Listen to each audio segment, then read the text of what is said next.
Hi, Dr. Callado. How are you? Today I want to talk about the timer.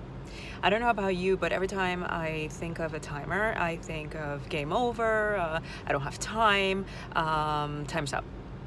But when I started this school year, I figured, you know what, I'm gonna be busier than usual, and I really need to make time for myself. So what I decided to do was to use the timer to my advantage. So I've been using it in two different ways. In the mornings for breakfast, it's not like I'd like to have breakfast, but it's not like I have too much time. So what I do is that I set the timer on my phone to a reasonable amount of time, and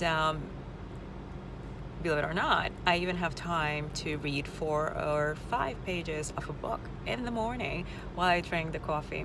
The other change that I made is that as soon as I get a break in the morning, my prep time, I set aside about 10-15 minutes depending on the day, and I go outside. I don't stay in the classroom. I found a nice bench by a tree, and thankfully the weather has been beautiful, but I'm planning on putting my coat and getting out during winter time. And I bring my snack out, coffee, whatever it is that I'm having, and set the timer for 15 minutes, depends, for example.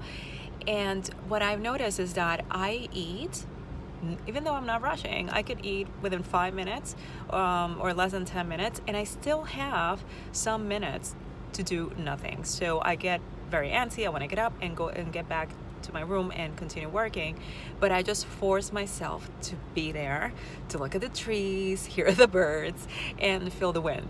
And it's worked wonders for my routine and for my state of mind, and it's a mental break, and it's really good. So today I'm inviting you to try it out if you're looking to carve out some minutes during your day.